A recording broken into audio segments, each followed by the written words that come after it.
generally the public was against the workers. As you can see from typical cartoons of the time, you would see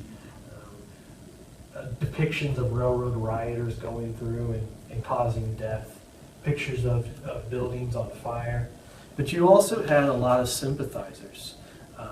People were concerned about police who at times would shoot upon the workers. At one point in Baltimore, the police shot on workers and killed around 25 people. You see from the numbers that 500,000 non-railroad workers went on strike in sympathy with the railroad workers. Part of that was because they agreed with the plight that the workers were dealing with, but also because railroad rates were high, and with the few tycoons running most of the railroad companies, they could make the rates whatever they wanted.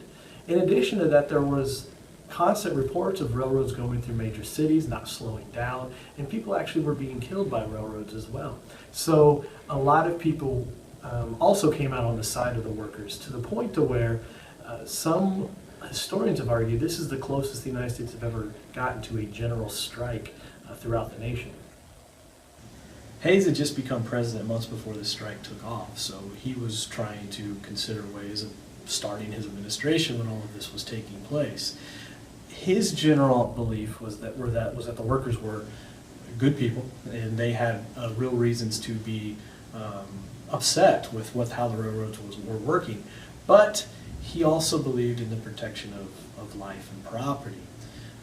His general way of looking at it, if you look back at his inauguration speech, was that local governments had to deal with local concerns. And since this was in different locales and different cities throughout, he actually was waiting for responses from state governments to ask him for help before he would send anyone in.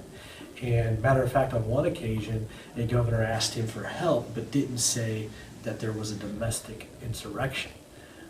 Hayes actually made him write back and say he needed help because of a domestic insurrection, and only then did he send troops.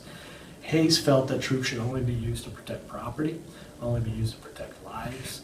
But in the end, what happened was a lot of these troops were used to step in to prevent the strikers from stopping the transportation of trains. And in essence, the strike was broken by force.